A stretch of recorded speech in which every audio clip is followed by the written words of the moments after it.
قاری محمد طیب قاسمی کے YouTube channel کو سبسکرائب کیجیے اور امن کے پیغام کو پھیلانے میں ہماری مدد کیجیے اور نیچے دیے گئے ہوئے بیل آئیکن کو کلک کریں تاکہ ہر آنے والی نئی ویڈیو آپ کو براہ راست۔ سلطنت مغلیہ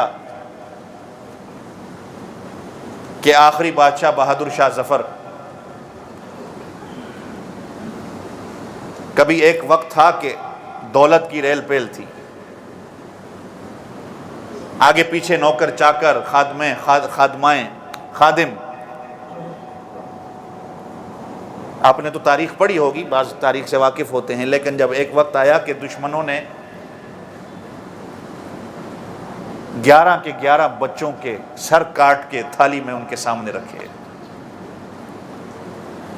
کیفیت سوچو کبھی، اللہ جب نعمتیں دیتا ہے نا تو اللہ نعمتیں چھینتا بھی ہے۔ آج یہ ہم کیوں اللہ کے حکموں کو توڑتے ہیں؟ ہمارے حضرت شیخ پیر ذوالفقار صاحب ہمارے حضرت کہتے ہیں کہ آج یہ گناہ اس لیے ہوتے ہیں کہ ہمارا پیٹ بھرا ہوا ہے، ہمیں مل رہا ہے سب کچھ۔ جب نعمت ایک چھن جاتی ہے نا پھر قدر پتہ چلتی ہے۔ بادشاہ تھے، سب کچھ تھا، اولاد کے سر تھالی میں ان کے سامنے رکھے، اور آخری وقت جب ان کا آیا تو ہتھ کڑی ہے، جیل کے اندر ہیں۔ وہ شعر بھی کہا کرتے تھے نا کہ نہ کسی کے آنکھ کا نور ہوں، نہ کسی کے دل کا قرار ہوں، میں تو وہ بد نصیب ہوں جو ایک مشت غبار ہوں۔ کوئی مجھ پہ فاتحہ کیوں پڑھے، کوئی میری قبر پہ پھول کیوں چڑھائے، کوئی میرے لیے آنسو کیوں بہائے، میں تو بے کسی کا مزار ہوں۔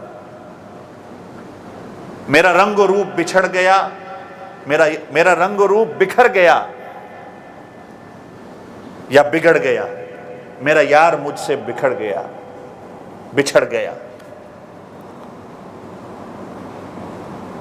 اور جو چمن خزاں سے اجڑ گئی میں اسی کی فصل بہار ہوں۔ ایک وقت تھا بادشاہ تھے، لیکن آخری وقت دیکھو کیسا آیا کہ جہاں نام و نشان ہی کہیں نہیں ہے۔ اللہ نعمت جب دیتا ہے نا تو اللہ نعمتیں چھینتا بھی ہے۔ اس لیے میں نے کہا کہ نہ جا اس کے تحمل پہ کہ بے ڈھب ہے گرفت اس کی، اور ڈر اس کی دیر گیری سے کہ سخت ہے انتقام اس کا۔ اللہ حوصلہ اللہ کا بہت بلند ہے، بہت بڑا حوصلہ ہے۔ اللہ ڈھیل دیتا ہے انسان کو، لیکن جب وہ ڈھیل کے بعد بھی سینہ چوڑا کر کے چلتا ہے نا تو ایک وقت آتا ہے کہ وبال اس کے اوپر آتا ہے۔ پھر کیسی کیسی نعمتیں پھر اللہ چھینتے ہیں کہ اس کے ذہن و گمان میں بھی نہیں ہوتا۔ آج میں اور آپ گناہ کرتے ہیں، ہم سمجھتے ہیں کچھ بھی نہیں ہے، جو بھی نہیں رنگتی۔ یہ سوچو کہ حکم کس کا ٹوٹ رہا ہے؟ جس نے آسمان و زمین کو پیدا کیا، کہ آسمان و زمینوں کو پیدا کرنے کے بعد بھی اس نے کہا میری طرف آؤ، خوشی کے ساتھ آتے ہو یا مجبوری کے ساتھ آتے ہو، اتینا طاعین۔ آسمان و زمین نے کہا اللہ ہم حاضر ہیں، ہم تیرے فرما بردار ہیں۔ تو بزرگان دین کہتے ہیں ہم سے تو وہ جانور ہی اچھا کہ جو اپنے مالک کی سن کے اپنے کھانے کو چھوڑ دیتا ہے۔ ہم سے تو وہ جانور ہی اچھا ہے، اس کی وفاداری اپنے کہ ایک روٹی کی خاطر اپنے مالک کے در کو نہیں چھوڑتا۔ حیات الحیوان ایک کسی نے کتاب لکھی ہے جس میں کئی واقعات ہیں ایسے کہ جانوروں کی وفاداری کے، کبھی آپ کو وقت ملے اس کو پڑھیں۔ لیکن کیا کتاب آپ پڑھیں گے، آپ کے یہ جو جاپان ملک ہے، شاید میں نے پہلے بھی ایک دفعہ واقعہ سنایا تھا کہ جاپان میں ٹوکیو میں جیسے ہمارے ہاں MTR کے اسٹیشن ہوتے ہیں، ایگزٹ ہوتی ہے، کہ ایک مالک اور ایک کتا، کہ مالک ایک یونیورسٹی کے اندر پروفیسر تھا، وہ روزانہ یہ ٹرین لے کے اپنے کام کے لیے جاتا، یونیورسٹی میں لیکچر دینے کے لیے جاتا، تو یہ کتا اس کے ساتھ جاتا تھا اور اسٹیشن پہ اپنے مالک کا انتظار کرتا تھا۔ جب واپس مالک اپنے کام سے شام کو واپس آتا، اسٹیشن پہ اس کتے کو ملتا تو ساتھ ہی گھر جاتے۔ اللہ کا کرنا ایسا ہوا کہ ایک دن یہ پروفیسر اپنے وہاں لیکچر دے رہا ہے، وہیں لیکچر دیتے اس دل کا دورہ پڑا اور دل کا دورہ پڑنے سے کچھ ایسے اس کے دماغ کے اندر مسئلہ ہوا کہ دماغ کی رگ بھی پھٹ گئی کہ وہ وہیں مر گیا.